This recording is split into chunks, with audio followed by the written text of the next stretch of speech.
ये मेरी जिठानी है, लेकिन ये किस तरह की हरकत कर रही है? अरे दीदी, संजय को कितना ठहरा हुआ सा लड़का है, लेकिन ये उसे कैसी लड़की पसंद आई है।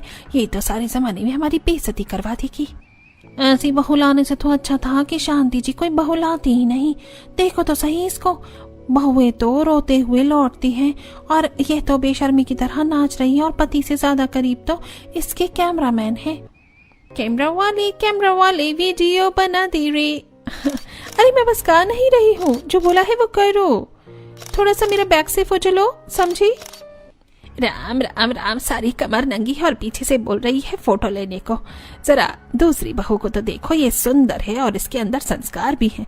नई बहू की तरह तो आई है कम से कम, और ये वरना मुझे पागल भी लग रही है।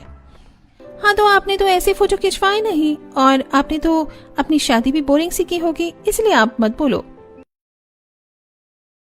टीना ने ऐसे ही किसी की भी नहीं सुनी और वो नाचते हुए अपने घर में आ गई। और अब बारी थी दोनों बहुओं के गृह प्रवेश की, जहां पर भी। चल मेरी बड़ी बहू, पहले तू घर के अंदर आ। जी। 1 मिनट। क्या बात है बहू, तू ऐसे घबराई क्यों? अरे कुछ नहीं, बस वो कैमरामैन कहाँ है? ये रहे।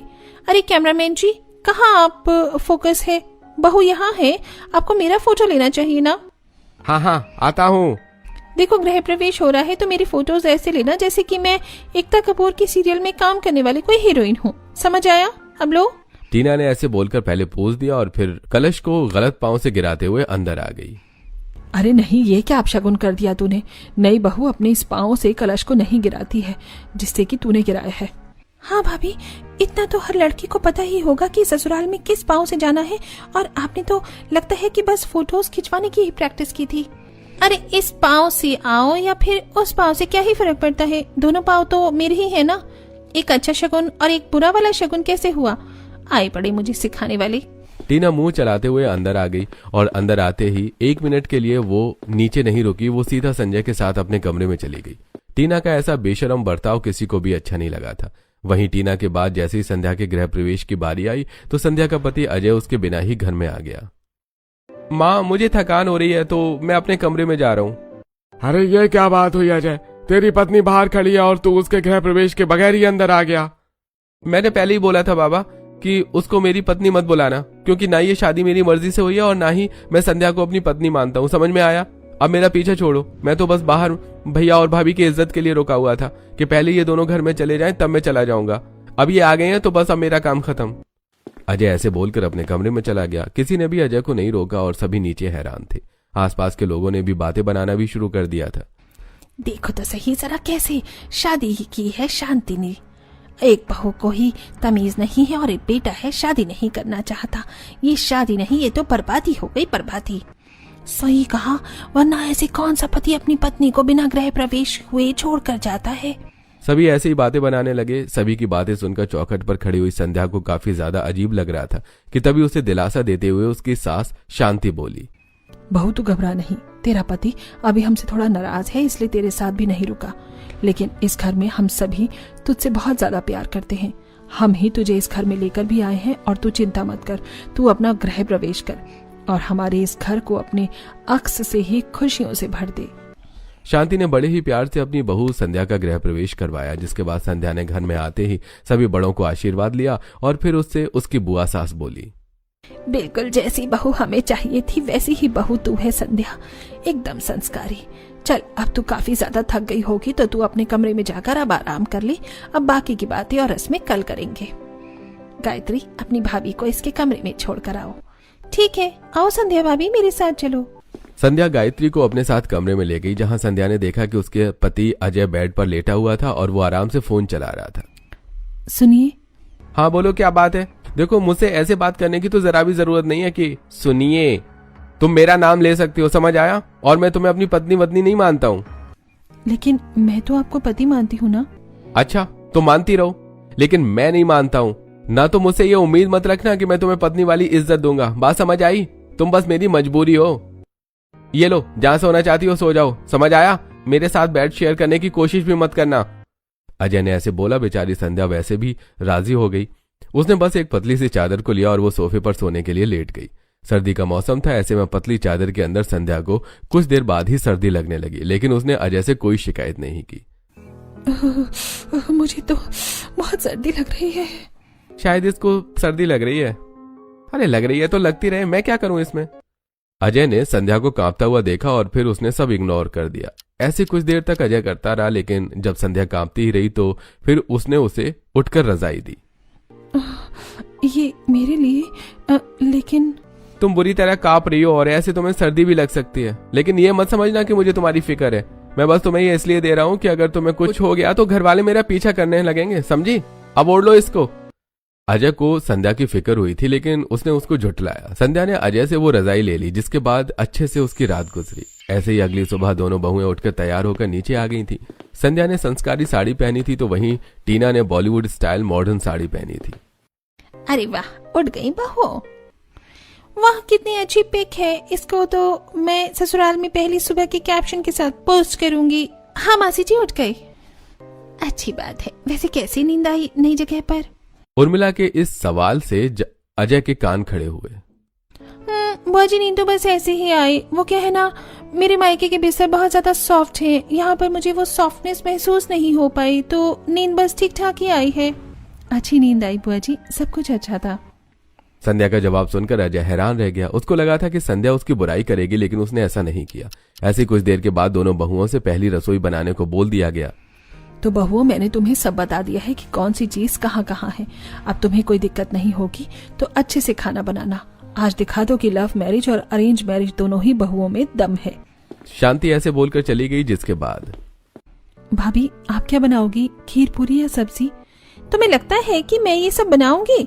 मेरा अपना एक स्टैंडर्ड है, मैं ऐसे काम नहीं करती हूँ। मैंने सुबह सुबह इतना मेकअप किया है इसलिए कि मैं यहाँ खाना बनाऊं?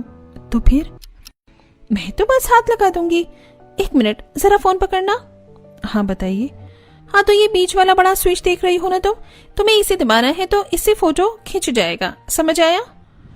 क्या अभी भी फोटो? हाँ, तो तुम्हें इससे क्या दिक्कत है?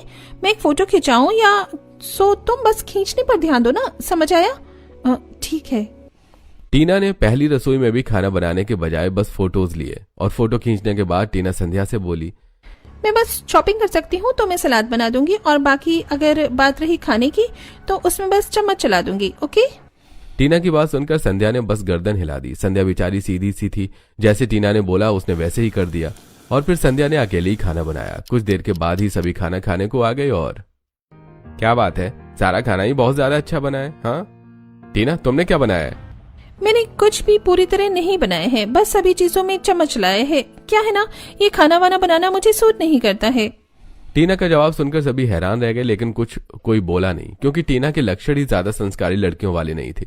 सभी बस खामोशी से खाना खाने लगे कि तभी शांति बोली, अजय बेटा, तेरी पत्नी ने कितना अच्छा खाना बनाया है, तू इसकी तारीफ नहीं करेगा?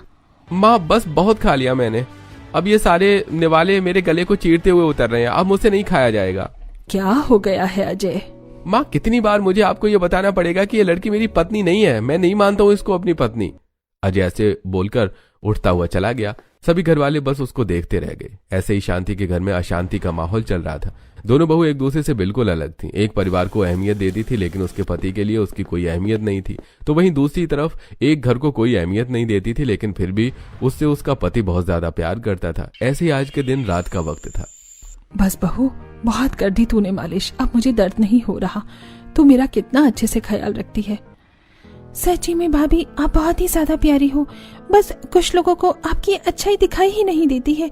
मैं तो ये सोचती हूँ कि अगर आपकी जगह हमारी कोई दूसरी भाभी आ जाती तो हमारे घर का क्या होता? सब बकवास है। मेरी जगह कोई और आता ही नहीं, क्योंकि भगवान जी जानते ही हैं कि किस जगह किस इंसान की जरूरत है। या अगर कोई और आती तो मेरी जैसी ही आती, लेकिन वो नहीं आती, क्योंकि यहाँ मेरा आना ही जरूरी था। एकदम सही। जिस इंसान के लिए जो जगह सही होती है, भगवान जी उसको वहीं भेजते हैं। अरे संजय, ये पकड़ो ना। हाँ हाँ, लाओ दो। अब क्या करने लगी? अपनी हाई हील्स के साथ फोटो ले रही हूँ। अपने फ्रेंड्स को चिढ़ाऊंगी कि मेरे पास तो ये हील्स हैं। ओहो, तुम्हारे फोटोज भी ना कभी खत्म नहीं होंगे। चलो, ले लिया तो अब आओ। माँ, भाभी आ गई है शायद बाजार से, मेरे लिए भी कुछ लाई होंगी। भाभी, अरे आप सभी यही हॉल में ही हो? चलो अच्छा है, मैं यहीं पर आप सभी को अपना सामान दिखा दूंगी।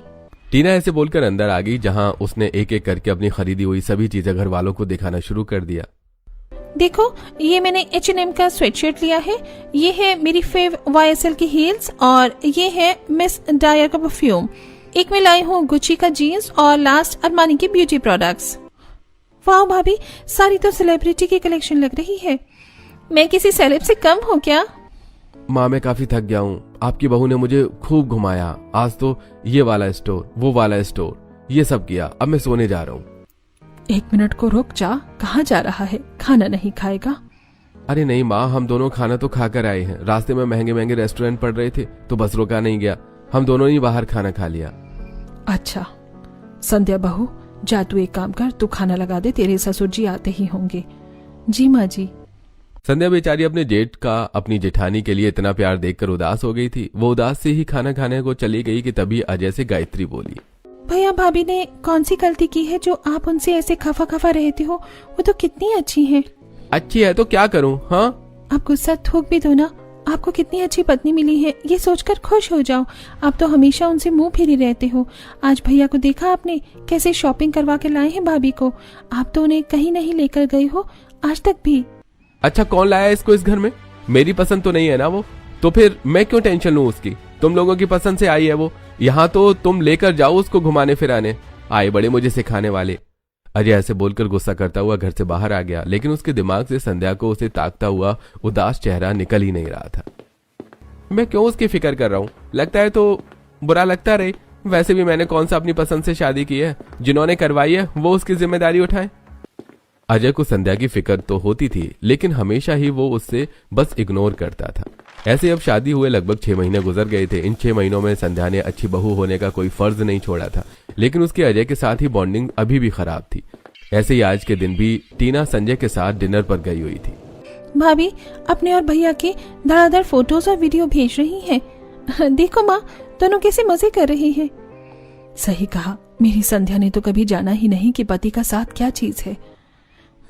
भैया भी ना पागल है, इतनी अच्छी पत्नी मिलने के बाद भी न जाने कैसे याद में मजनू बने रहते हैं। एक शादी ऐसी भी जिंदगी भर बस एक समझौता की तरह ही रहे। अब तो मैंने उम्मीद भी छोड़ दी है कि मुझे मेरा पति मिलेगा, क्योंकि इतने महीने गुजर गए और अगर उनको मुझे पसंद करना होता तो वो मुझे ऐसे ही पसंद कर लेते।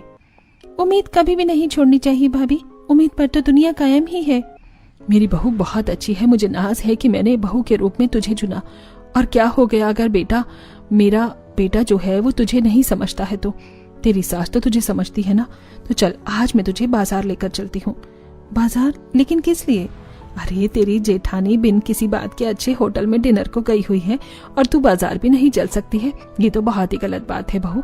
चल जल्दी से तैयार हो। शांति ने संध्या को बाजार लेकर जाने को रेडी किया और फिर संध्या, गायत्री और शांति सभी बाजार जाने को निकल गए। कुछ ही देर में वो बाजार भी पहुंच गए, जहां जाकर संध्या ने पहले घर वालों के लिए सामान खरीदा। अरे गायत्री और माँ, जरा देखना ये टी शर्ट अजय जी के हिसाब से कैसी है?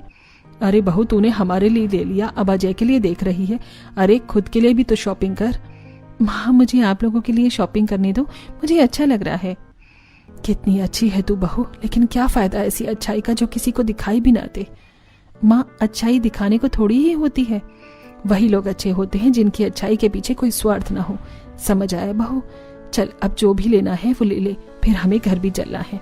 शांति की बात को सुनकर संध्या ने जल्दी जल्दी से शॉपिंग की, जिसके बाद वो घर आ गई। घर आने के बाद संध्या ने लाया हुआ सभी का सामान उनको दिया। ऐसे ही जब उसने अजय को उसके लिए लाई हुई टी शर्ट दी तो उसने उसे लेते ही जमीन पर फेंक दिया। मैंने कई बार बता दिया, बार बार नहीं बताऊंगा। तुम्हारा और मेरा कोई रिश्ता नहीं है। मेरा पीछा छोड़ो। और ये शर्ट देकर तुम क्या दिखाना चाहती हो? हाँ, मैं कोई तुम्हारा तोहफा नहीं अपनाऊंगा, समझ आया? अजय की बात को सुनकर संध्या की आंखों में आंसू आ गए, लेकिन फिर भी संध्या के मुंह से एक भी अपशब्द नहीं निकला। ऐसे ही सब्र से संध्या अपनी शादी को संभाल रही थी। ऐसे ही सिलसिला जारी था और अब टीना और संध्या की शादी को 1 साल होने को आया था। 1 हफ्ते के बाद उन दोनों की ही पहली वेडिंग एनिवर्सरी थी, जिसके लिए टीना बहुत ही ज्यादा एक्साइटेड थी। अच्छा, आप लोग मुझे ये बताएं कि आपको याद भी है कि 1 हफ्ते के बाद क्या है? क्या है? तेरा जन्मदिन है क्या? नहीं माँ जी, मेरा जन्मदिन नहीं है, लेकिन हमारी शादी की 1st एनिवर्सरी है और मैंने तो उसके लिए काफी कुछ प्लान किया हुआ है। मैंने योग शुरू किया है जिससे मेरी बॉडी फिट रहे। साथ ही साथ मैंने अपनी 7 दिनों तक ग्लो अप अपॉइंटमेंट भी बुक कर दी है। माँ जी, मैंने अपनी एनिवर्सरी पर बहुत बड़ी पार्टी करूंगी और मैंने और भी काफी कुछ प्लान किया है। अच्छी बात है, जो दिल करे वो करना। तो भाभी, आप क्या क्या करोगी? ये फोटोशूट करेगी। सही बोल रही हो माँ जी, मैं फोटोशूट करवाऊंगी। देख, मैंने बोला था ना। सभी ने ऐसे ही बातों बातों में खाना खाया। ऐसे ही सिलसिला जारी था और अब एनिवर्सरी में बस एक ही दिन बाकी रह गया था। माँ जी, मैं पार्लर जा रही हूँ और वहां से योग क्लासेस भी जाऊंगी, तो मुझे लौटने में देर हो जाएगी। ठीक है बहू। और बहू तू बता, तू कुछ लाई है कल के लिए? नहीं माँ जी, जिसका पति ही उससे खुश ना हो उसकी क्या एनिवर्सरी हुई। मैं कुछ नहीं लाई हूँ। तू पागल है? एनिवर्सरी तो तेरी भी है। कल को तेरी जेठानी इतने अच्छे से तैयार होगी और इतने अच्छे से अपनी एनिवर्सरी को सेलिब्रेट करेगी और तू ऐसे ही रहेगी। चल आजा, मैं तुझे कुछ दिलवा कर लाती हूँ। शांति की बात सुनकर संध्या उसकी लाज रखते हुए अपने लिए भी एनिवर्सरी का सामान लेने को चली गई और थोड़ा बहुत सामान ले आई। ऐसे ही एक दिन और गुजर गया और आज दोनों बहुओं की एनिवर्सरी का दिन था। घर में अच्छे से सजावट थी और मेहमान भी आ चुके थे। ऐसे में संध्या भी हल्की सी तैयार थी और अजय भी थोड़ा सा तैयार था और साथ ही टीना पूल के पास मरमेड की ड्रेस में फोटोज खिंचा रही थी। ये किसी मॉडल का फोटोशूट है या फिर एनिवर्सरी का, कुछ समझ नहीं आ रहा। कहना नहीं चाहती थी, लेकिन भाभी आपके बहू जरा भी इस घर के लायक नहीं है। पता नहीं क्या दिखाई दिया संजय को इस बेशरम में। 1 साल हो गया है लेकिन ये जरा भी नहीं बदली है। एक इस एंगल से लो ना। हाँ बढ़िया। संजय आ जाओ, अब हम कुछ कपल्स वाली फोटो लेंगे। कितने मेहमान हैं यहाँ पर। एक काम करो ना टीना, फोटोज पहले फैमिली के साथ ले लो। अरे फैमिली की एनिवर्सरी है या फिर हमारी? चलो आओ। टीना ने संजय के साथ पूल के पास जलपरी के कपड़ों में फोटोज लिए और जब उसका उनसे मन भर गया तो वो अंदर हॉल में आ गई और ड्रेस बदलकर फिर उसने हॉल में फोटोज लिए। संजय, अभी तुम फोटो में मत आना, जब मैं बोलूं तब आना, ठीक है? अभी मेरी फोटोज खींचने दो। माँ, मैं जा रही हूँ। यहाँ क्या हम किसी मॉडल की मॉडलिंग देखने को आए हैं? जल क्यों रही हो गायत्री? संजय आ जाओ, अब हम यहाँ फोटोज लेंगे। टीना ने बाहर की तरह ही अंदर भी किया। उसने संजय को बुलाकर फिर उसके साथ तस्वीरें लेने लगी। ऐसे ही टीना ने घंटों फोटोज लिए और अब शांति बोली, बस टीना बहू, तू तो फोटोज के पीछे पागल हुई जा रही है। चल अब बस कर। संध्या चल बहू, अब एक दो फोटो तू भी खिंचा ले, याद रह जाएगी। अरे नहीं नहीं माँ जी। ऐसे कैसे नहीं, जा चल जा। ठीक है माँ जी, मैं खिंचा तो लूंगी लेकिन आप सभी के साथ। आ जाओ गायत्री, फोटो लेंगे। रहने दो भाभी, एनिवर्सरी मेरी थोड़ी है। हाँ, लेकिन इस घर में एक नया सदस्य आया था, तो जितना ये दिन खास कपल्स के लिए है उतना ही घर वालों के लिए भी है। समझ आया? आती हूँ। गायत्री ने ऐसे बोलकर संध्या के साथ फोटो लिया। ऐसे ही एक एक करके संध्या ने सभी के साथ तस्वीरें ली और अब बारी थी संध्या के अजय के साथ फोटोज लेने की। अरे बहू चल, अब अजय के साथ फोटो भी ले ले। माना कि अरेंज मैरिज है लेकिन फिर भी हो तो तुम पति पत्नी ही। उर्मिला की बात सुनकर संध्या का मुंह उतर गया कि तभी पीछे से अजय बोला, हाँ बिल्कुल, क्यों नहीं लूंगा मैं अपनी पत्नी के साथ में तस्वीर, आओ। अजय ऐसे बोलकर संध्या के साइड में जाकर खड़ा हो गया। संध्या को यह सब काफी अजीब लगा लेकिन उसे अच्छा भी लग रहा था। अजय ने ऐसे ही संध्या के साथ फोटोज और एनिवर्सरी सेलिब्रेट हुई। एनिवर्सरी के बाद अजय ने संध्या को कमरे में बुलाया और, संध्या मुझे माफ कर दो, तुम इतनी अच्छी हो, इतनी साफ हो, लेकिन कभी मैंने तुम्हारी इस अच्छाई का तुम्हें कोई मोल नहीं दिया। लेकिन अब मैं समझ गया हूं कि तुम्हारा मेरी जिंदगी में आना मेरे लिए सबसे अच्छी बात है। मुझे माफ कर दो। अरे कुछ तो बोलो। अजय की बात सुनकर संध्या की आंखों में आंसू आ गए और वो अजय से लिपट गई। वहीं दूसरी तरफ संजय और टीना दोनों ने अपना अलग घर ले लिया था। आज ही के दिन वो परिवार से अलग हो गए और फिर संध्या अपने घर में अपने परिवार के साथ खुशी खुशी रहने लगी।